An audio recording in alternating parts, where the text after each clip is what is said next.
is based on age too. For sure. Like, Absolutely is. Absolutely. So if we needed Pete, would you mind repeating the question so everybody knows? I like it. Yes. So the question at hand is, how much protein should we be consuming as individuals for us to thrive, for us to have, good nutrition in our lives? The projection would be our body weight in kilograms or more, but we could say anywhere from like 80 to 120, 150 grams. Now that also depends on activity level and the needs of each individual. So I would recommend two things. One is that we start by just getting to our body weight in kilograms, see how we feel. A big thing too, don't be afraid to just test things. Because like if we don't get it right in 1 week or 2 weeks, like we got time, guys. We got tons of time. Like just try things. And if something doesn't seem to work well, we can make that change for a following week. But if we started with just our body weight in kilograms with protein and see what happens there, then we can say, all right, let's try 100 grams a day. And then we get, and we see how it goes. We don't want to go too excessive. We probably shouldn't be pushing over like 140, 150 grams. But these are just ballpark numbers. It's very individualized, so I couldn't possibly say what one individual would need to have. But protein is one of the most important things we could do for ourselves. It's to make sure that we are consuming enough protein in our lives. There are a lot of things that we want to focus on nutritionally. Sugars added, sodium being added to our food products, right? Like those things matter a lot. But even more importantly than focusing on calories and calorie restriction, we are seeing more success with protein intake, creating greater change in our bodies. So I'm glad that you brought that up, and that is a very important one. I did have one more note. The ebbs and flows of a week. If you only got 70 grams of protein in 1 day, is your body just going to start falling apart, becoming No. Things work in a week to monthly fashion. So if you had a little bit less on 1 day, maybe that was a day that you were traveling somewhere, so you had less on that day, less calories, less protein. And then on another day, you were way more physically active. You went on a hike and you did a bunch of fun things. Protein intake probably goes up on that day. So yet again, ebbs and flows. It doesn't have to be perfect every single day. But if we are consistent on a week-to-week basis, I do believe that we are happy, and then we will find ourselves doing well. I'm sorry for the long-winded answer, but it's a great question. Great question. It's a great question. Great Yes. question, great answer. Next one, yes, please. Now, I'm somebody that drinks water. My sister hates water, but if you add something like, the little powdered drinks, the lemonade, iced tea things, she will drink it. Right. Ellen has advised me that those are no good and not Correct. to do it. And I'm like, Correct. well, is it? I mean, at least she's getting water. So the one thing, like you basically just said it. I mean, like that is all correct. I've changed over time as a human being, right? You start off very nice about things, direct. My opinions have fluctuated over time, but nothing matters more than getting water. We can say that adding sugars or chemicals to our water just to drink it is not a great option, but it's better than not having water. So I have to say, if she won't do it, and it's all about honesty. If someone says hey, I'm going to just have these things in my water, is that okay? I'm I guess it's okay, just keep having the water, right? That is the more important variable. Although over time we would love to rein that back. Water is like a non-negotiable for me. I've gotten to the point in my career and life where if someone says I don't like water, I probably will say I don't care. So I'm sorry, you are going to have water. Yeah, okay. What about all those energy drinks like Prime and all of them? Is Are this they good, is this or- on or off the record? Can we shut the camera off? No, I'm just kidding. I'm joking. As part of a business, buy all the products at Edge. We got great stuff. It's a loss. So I am going to have to say that it is not optimal to be consuming those things. Now, what can they do for us? What can energy drinks do for us? They can give us a boost in a moment's time. So like if you're like, you know what? I'm not gonna get through this drive. Like I have to make a long drive and I need something. I'd say, whoa, what about coffee? If you're like, nope, not gonna do it. What about an energy drink? Okay, have an energy drink. But I would not make that a regular thing. It's all the additives that I probably can't even critique every single one that are put into them that will have more negative effects on our Celsius, body. that's That's a popular one. A lot of caffeine in that. A lot of 2 cups caffeine. of coffee and It's a ton. It's a ton. a So lot of caffeine. right. So the They're traditional supplements or the energy drinks, they're no-goes for me for the most part. But there are good supplements out there. There are good supplements. We do want to go through trustworthy manufacturers and companies. An easy thing for me, yet again, I'm not an expert in supplements, so I'm really going to try to limit how much advice I give in this department. But if I was thinking for myself, I might go to Google and I might search the company and see, are they coming up in the news negatively? And if I see negative news on that company, I'm just going to stop right there. Probably not going to get any of their products.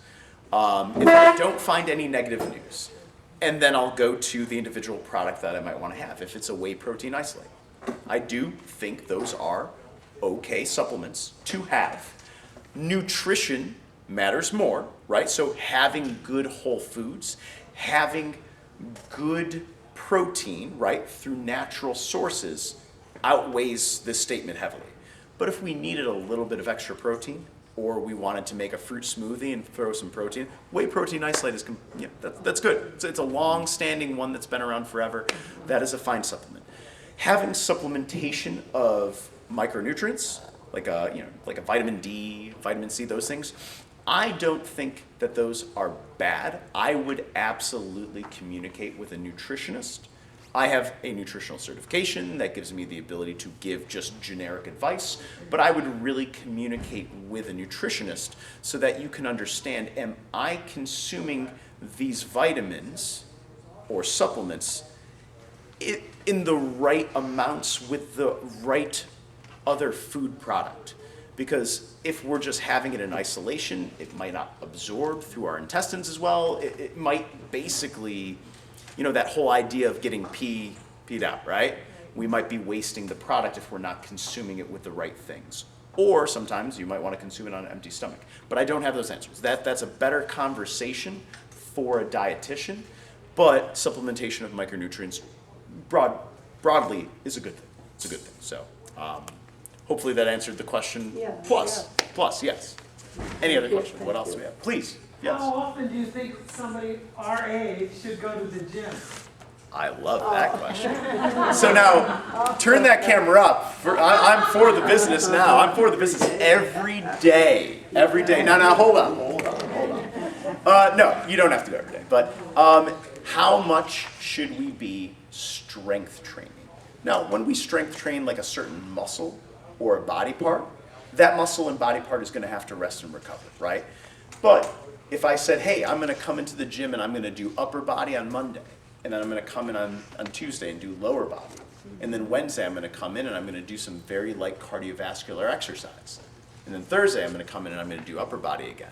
I've created a 2-day rest period where I can come back in on that third day and I can do upper body, and then a Friday I come do lower body, and then Saturday I come do conditioning, and then Sunday I come do yoga. Oh yeah, see? Whole week. We could do a whole week at the gym, but it has to be intelligently thought out, intelligently done. And if you said, I hate that plan that you just drew up, Pete, there's all these other avenues, all these other things. How long? Per session? Yeah.